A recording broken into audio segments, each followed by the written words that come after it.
Welcome to the RadioU Podcast. I'm Hudson. And I'm Allie. Coming up, the one time it's a bad thing to win a casino jackpot. Also, Europeans are finally getting a taste of their own medicine. All that and more on the way next.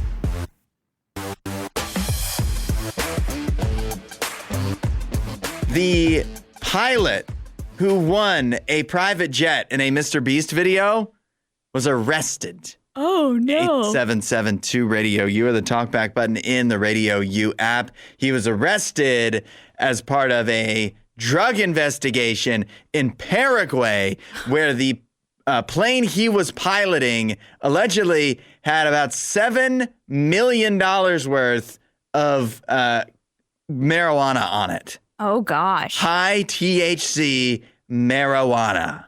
Ooh. And he was arrested. He was drug smuggling? That's what the investigation was about. Now we have to clear his name because apparently, well, that's what the authorities did.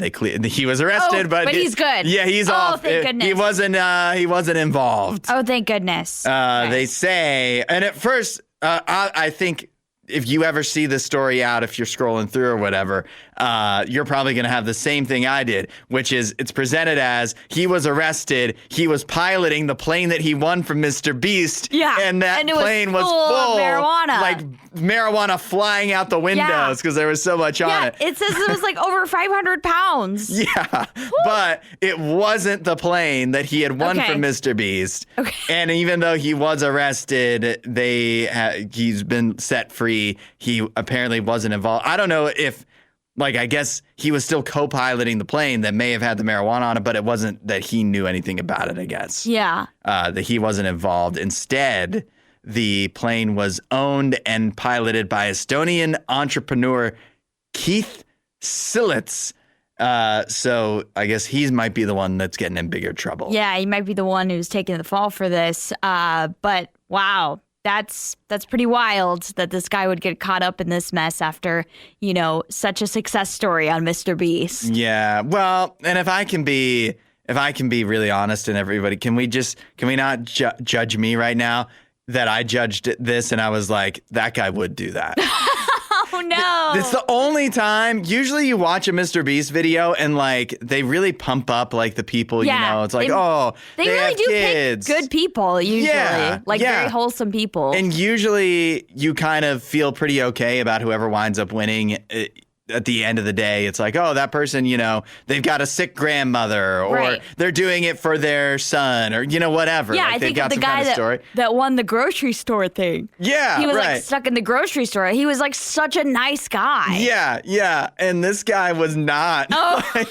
I mean, I don't know that I would have thought criminal. Yeah. And I guess he's not, but it was the one time I remember being like, I can't believe, because it was him and three other guys at the end. It was one of those challenges where it's keep your hand on the plane and whoever's got their hand on the plane last wins. Yeah. And there was 4 guys and it was they're never going to stop. Yeah. And so they came to some agreement and I was like, these other 3 guys, it's just going to be him who's been such a jerk this whole time. They're going to let him win. Yeah. And they, and because the way that the video was set up, it's just, I don't know if you know what? It might not be this guy as much as it is the editing of that video. But again, usually they edit the videos to make you feel really good about whoever wins. Yeah, and they didn't do that with this guy. They made you feel kind of bad. Maybe that was the best they could find. Right. So he was much more horrible in real life, but in the edit, they were like, well, he looks still bad, but not as bad. We made him look as best we could.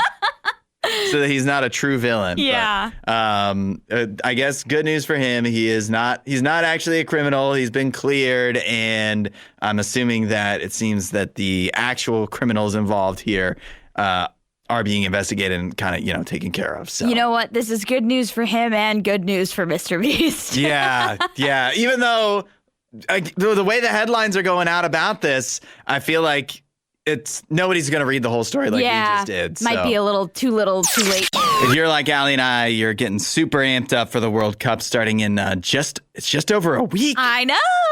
I'm so excited. And I don't even care about soccer so much of the time, but I don't know the last time I've been this excited for something like this. I'm always excited for the World Cup. Yeah. It's just one of my favorite times of every 4 years when it pops up. I love it. But I want you to know that the World Cup being in North America is a major inconvenience to Europeans. Oh, is it? 8772 Radio U, the talkback button in the Radio U app. A lot of, now that the TV, we're getting closer. Yeah. The TV schedule is out of when most of the matches are going to be played, and Europeans do not like it. Well, they can deal with it. Yeah. Some of the matches, some of the times that the Europeans are going to have to be, up and at 'em to watch the matches for the World Cup, some of them are starting at 3 a.m. So, like local time in Europe. So that is inconvenient to say the least. Sure, but us as Americans have had to deal with this for a very long time with both the World Cup, the Olympics, a bunch of different tennis tournaments.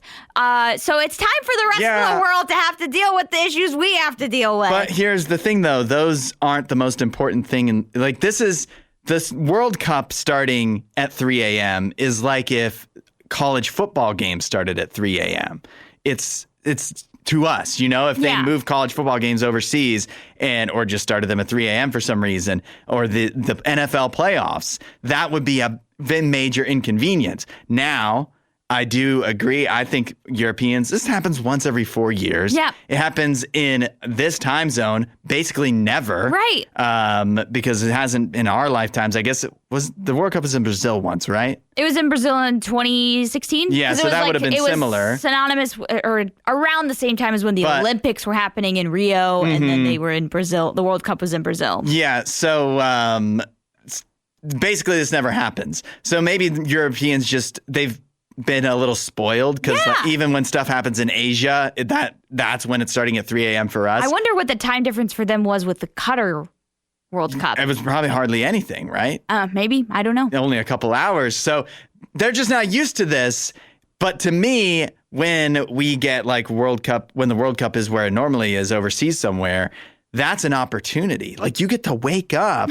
Maybe it's also because we're used to waking up so early anyways. We're so used to it. Yeah. We're used to having to wake up really early or stay up super late if we want to watch the Australian Open or something. It's something that we have to put up with all the time. So, in my opinion, the Europeans just need to get a grip. This is the reality. Are you trying to say that America, Mexico, and Canada are not a part of the world? Yeah. They can host the World Cup. We get That's to host not illegal. it. Yeah, but I just feel like we don't usually complain. But I think it's also because we complain.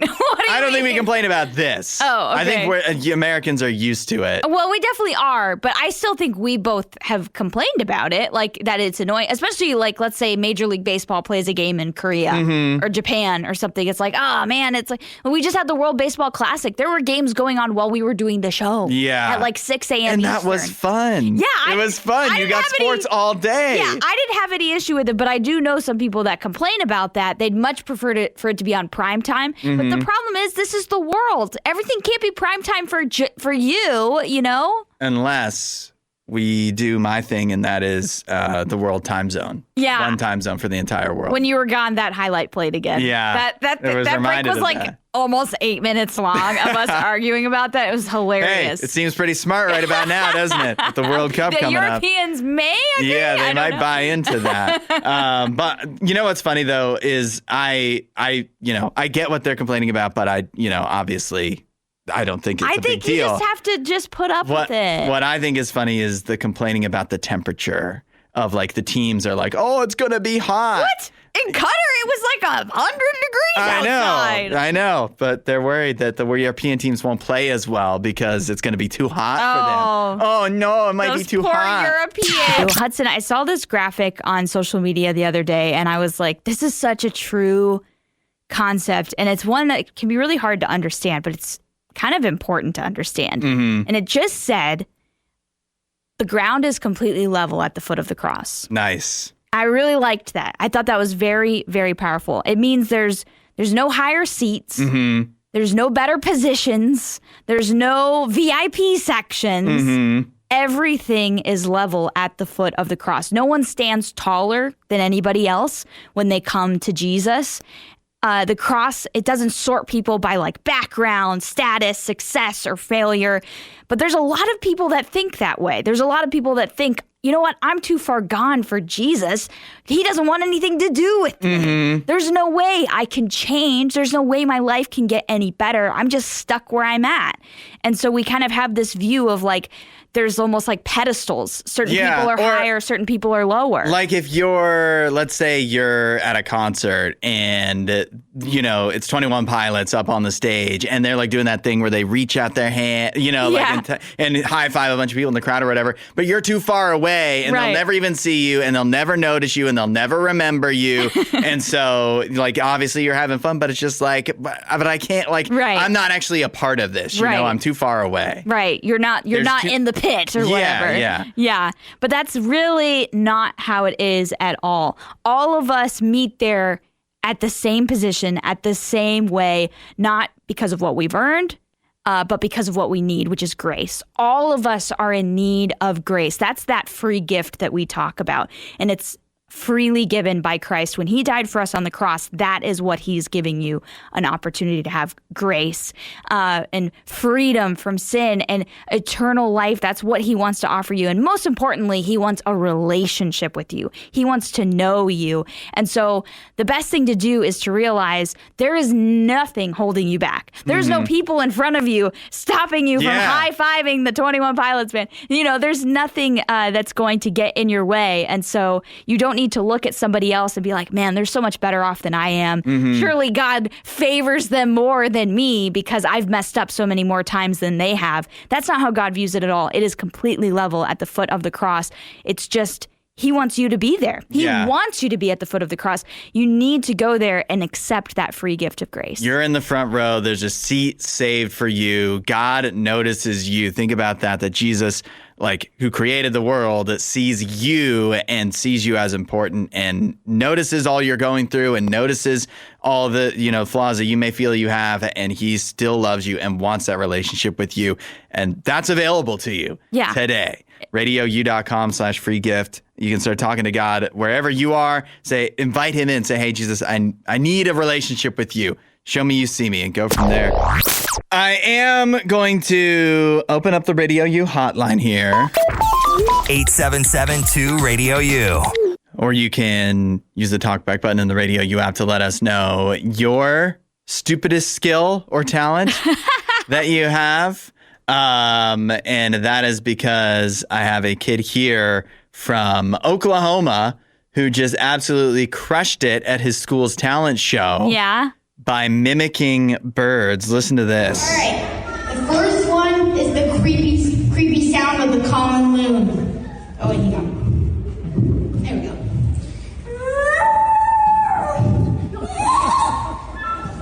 That's him making the noise with his mouth. That's crazy. It gets better. Two species of crows: the American crow and the fish crow. Be prepared, but this one's loud. I can't believe that's a human person and doing a little that. child. Yeah. The fish crow. Excellent. And then the eastern bluebird. Bluebird, I think he said. Yeah. I think I got one more here. I can't understand what The kids are so excited. Indian peacock. And there's like 4 more minutes of this. Yeah, it's 4.5 minutes long, and the craziest part about this video is this is a kids' talent show. It's in a gymnasium. There's a microphone. He has a whole basket beside him with stuffed animal birds. How did he get all of those? I'm assuming, obviously, he loves birds. Clearly. And so I'm assuming it's his parents. Almost as much as my mom. Yeah, I bet you his parents are into birding now, too. But, you know, as kids, we can have, like, hyperfixations on things. And so this seems like a hyperfixation for him where he loves birds so much. He has a birding book that he pulls out at the end. So he's a full-on bird watcher, bird lover, bird enthusiast. He's got a bird watching shirt on. He's like, it says like, this is my birding shirt or something like that. His life list is going to be completed by the time he's 18. Yes, truly. But you didn't have this in the clip there. but it's probably about halfway through the video. The most impressive one to me was the hawk. Did you listen to that one? Yeah. The hawk I thought the goose was really good, yeah, too. the goose was very, like, all of them are fantastic. And you can hear him, he does the morning dove one, which everybody hears that all the time. We have a dove that comes by the RadioU studio, so we get to hear it up close and personal.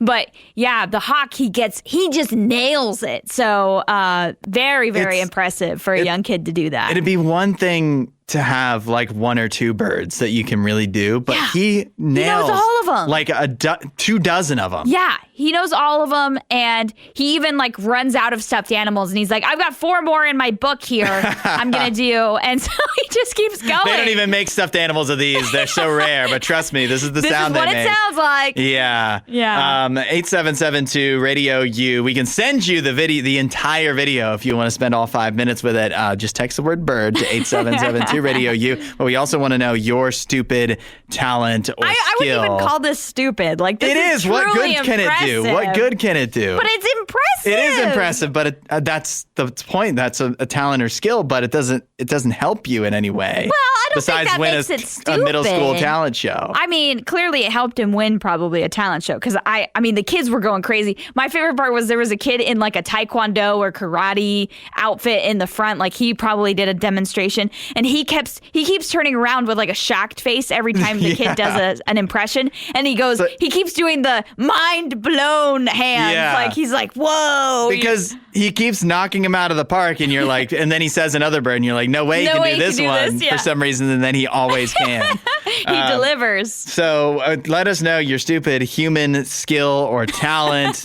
8772 Radio U or the talkback button in the RadioU app. We want to know your stupid human skills or talents. You could also use the talkback button in the RadioU app. It's because a middle schooler has gone viral for killing it at his talent show at his school by doing 5 minutes of bird impressions, and every single one is 100% accurate. Yeah, it's very impressive. So we asked people to send us their useless skill that they know how to do very, very well.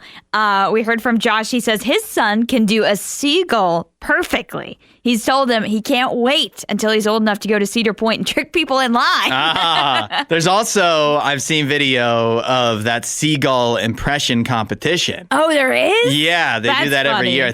I don't know. I think it's in Finland or something, because that seems like something they would do. But I feel like this kid, or maybe Josh's son also, should definitely attend. Yeah, I was surprised the kid didn't do a seagull. That was one of the birds he left out. Regina says, picking up stuff with my toes. Okay. I can do that. I don't know if I've tried. I mean, maybe a few times, but like anytime recent, maybe when I was a kid. It definitely felt like a useful skill when I was younger. Yeah. But as an adult, I don't really use it that much. But I was also thinking that middle school is peak useless skill time. Yeah. Because you have so much free time. You don't have a job. Right. You don't have responsibilities. You just have school, and then everything else is just whatever you feel like doing mostly. And so if you feel like learning how to do all the bird sounds, you can do it. And so, I don't know, like, I just feel like that's the number one time for you to develop your pointless skills. Yeah. I have a skill that is kind of funny, and it's not that it's useless, because people ask me to do it for them all the time, even for trips that I'm not going on. I, for some reason, am very good at finding Airbnbs, like finding really good deals, but also like really cool places to stay. And so now people ask me all the time to help them find Airbnbs for trips I'm on and trips I'm not on, like their own vacations. They'll be like, hey, I'm going to this place. Any recommendations for Airbnbs? How much do you charge for that? Nothing. That's the stupid part of this, is I haven't profited off of this. You have to monetize it. I need to become like a travel agent for Airbnb travel now.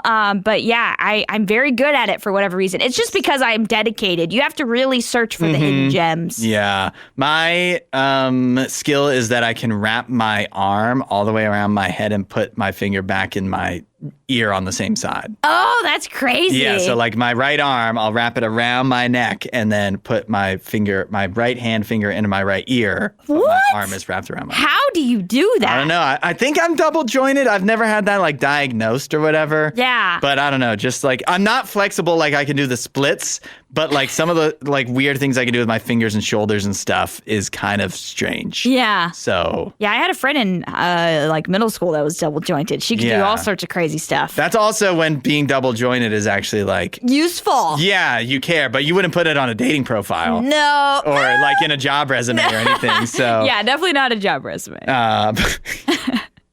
You're dating for, I guess it would be a conversation starter, maybe. Yeah.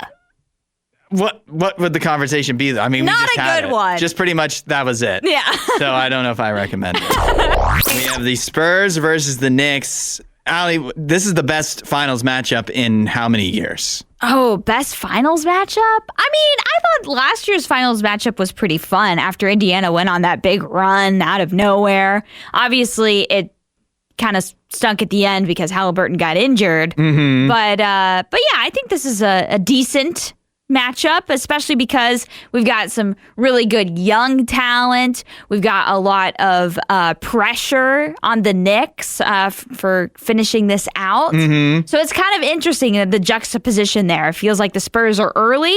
Feels like the Knicks are overdue. Yeah. You know? Yeah, as a franchise, for sure. I mean, most people were not alive the last time the Knicks won an NBA championship. When was the last time they won the championship? I think it was the 70s. Oh, my gosh. Yeah, I believe it was, let me see if I can find the year, was it 1970 with Willis? Oh, 1973 with Willis Reed. That's literally that's over 50 years ago, 53 years ago. Yeah, I think this is one of the better matches we've got because it's a mix of the team and the franchise, the market that is the Knicks, versus the budding superstar that is Wemby with the Spurs. It's just a great combo. Yeah. I hope it doesn't let us down. I hope so too. My number one thing is I just don't want it to be 4 or 5 games. Yes, I want it to go all 7, honestly. Although, as a Cavs fan, the thing that would vindicate me a little bit would be for the Knicks to go out there and just destroy the Spurs. Yeah. Because then it'd be like, well, it was inevitable. They were going to run through whoever they played. Mm-hmm. But I don't think that's going to be the case. I think the Knicks will give the Spurs a good series. Mm-hmm. But I think Wemby's going to finish this out. I'm going to pick the Knicks to win it. Okay. I've talked myself into it because I like the coaching experience of Mike Brown. Okay, yeah. I really think, that definitely feels like it's mattered throughout the Eastern Conference playoffs. And so I think that's going to play a big role in these games, Well, when too. you're going up against the coaching miscues of Kenny Atkinson, I don't really know if you could say that's just good coaching on Mike Brown's part or just like average coaching, don't make these dumb mistakes coaching. Yeah. So I think that could be a little bit of a wash, but I think you just have to give an advantage to whoever has Wemby on the team, and that's the Spurs. I also feel like the Spurs just came off. I think the Knicks have an advantage early because they've had rest. I think in the NBA that's actually helpful. And I think the Knicks have some guys that they can throw at Wemby to wear him out more. With Mitchell Robinson, even though he's got the pinky injury, he'll be fine. Like, he's still going to be out there. Yeah. He doesn't need his pinky to rough up Wemby and, kind of wear him down a bit. So, and the Spurs or the Knicks I feel like they don't need to rely on inside scoring as much as other teams. So I think the Knicks can do this. If the three's hitting. And we'll see. I mean, they were really hot in the series against the Cavs. So if they can keep that up, then sure, you don't need as many points in the paint. But we'll see if they can keep that up. Let us know your picks for the NBA Finals, Knicks versus Spurs. And what are you more interested in, the NBA or NHL championship? I'm curious the breakdown, because I've got friends in the group chat that are like, how are you guys even watching the NBA? And I'm like, I like the NHL playoffs more, but the NBA playoffs have been great. Yeah, I've been really enjoying the NBA playoffs, and other than obviously the Cavs losing, but I've been enjoying it. It's been a very fun, like the Spurs Thunder series was so exciting. Yeah. How could you?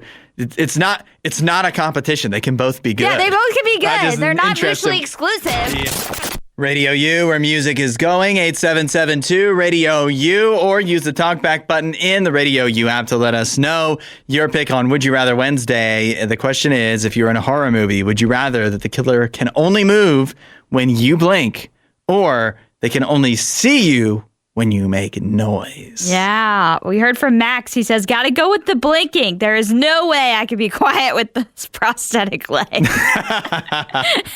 A little less control, possibly. Desiree at 8772 Radio U says, only see me when I make noise. Quiet Place, not scary, but the Doctor Who episode Blink, one of the scariest episodes of Doctor Who. Okay, never seen it. Take your word for it. I've never watched any Doctor Who for more than like 5 seconds. We heard from Regina. She says, hear me when I make noise. Easier to be quiet than not blink for extended periods. We heard from Josh, who says, I say blink, but then I feel it would be more of a comedy rather than a horror movie.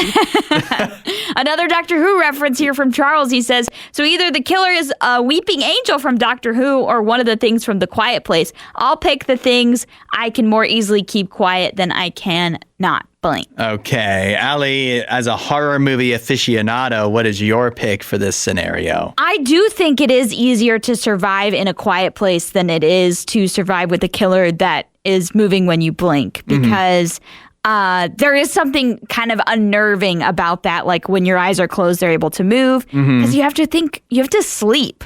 So, that's like a extended period of time where your eyes are closed. So I feel like it'd be a lot easier to survive. Not easy, but easier to survive with the whole not making noise thing. Nathan says at 8772 Radio U, he says, confused. Do you mean the killer can only move every split second when you blink? Or when you blink, that triggers the killer moving freely? I think it's just when your eyes are closed, that's when they're moving. That's what I thought too. Yeah. Which is why that's what I'm picking, because I could only stay quiet for so long. Yeah. I'm a radio show host. And I don't mean like I'd have to do it for work. It's just I'm a loud person. Yeah. And then like if it's me making noise, does that count me listening to music or other things? Because then I'm hopeless. Like what life is that even to live? Yeah. But I guess if I think of it the other way though, if the killer can only move when I blink, then all I need to do is keep myself from blinking long enough to kill the killer. Oh, right? Yeah. Right? And then I can blink freely after that. But if he can only move when I blink and I can move all the time, I can get way far away from him pretty fast. Yeah, you could. So whether I want to do that or, fight fire with fire, either way, I feel like I'm choosing the blinking because I think I win in that scenario. I think the only way to win in that scenario is to like take out the killer while you're not blinking. Because if you tried to just get away,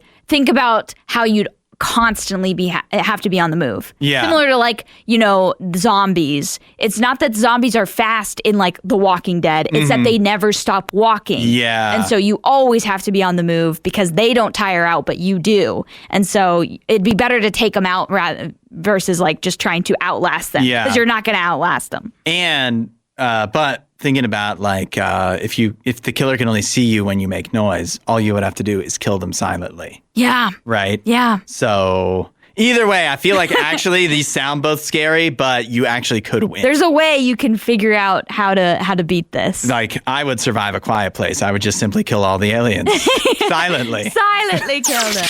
The cover for Madden 27 was just revealed this morning.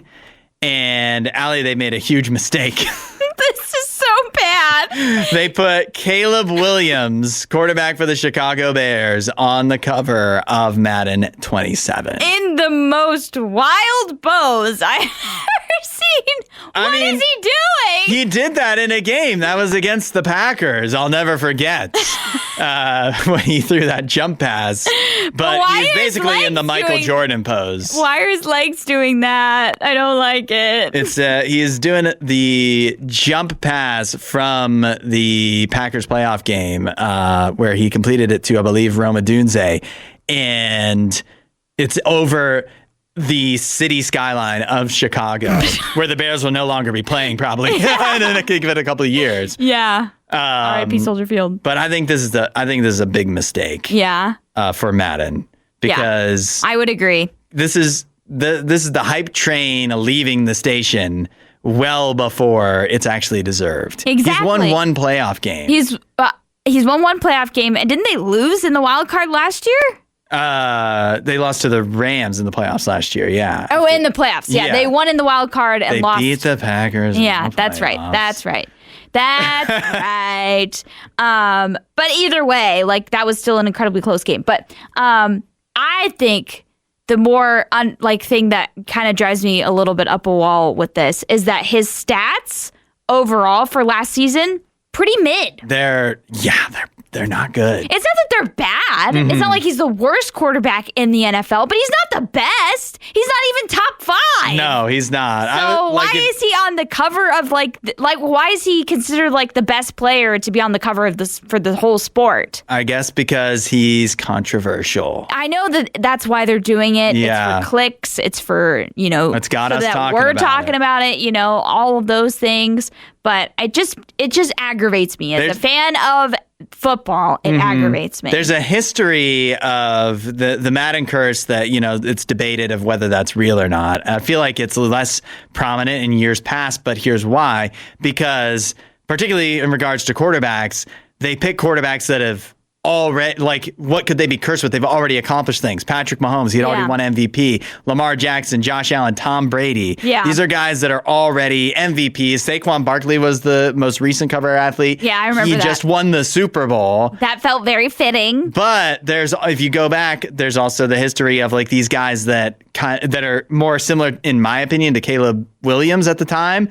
Guys like Vince Young and Dante Culpepper or Michael Vick that were a lot of hype, and it was exciting players, but what did they accomplish at that time?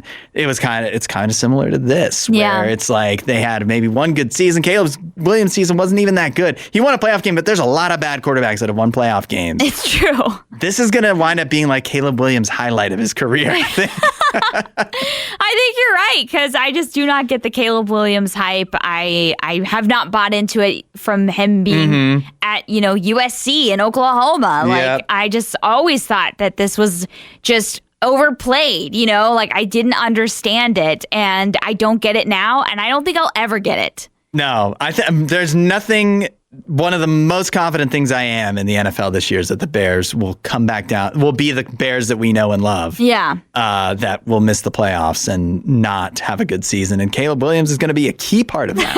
I take that to the bank. Yeah, I take to the bank that he's never winning a Super Bowl. Thanks for listening to the RadioU Podcast. Don't forget to rate and review the show.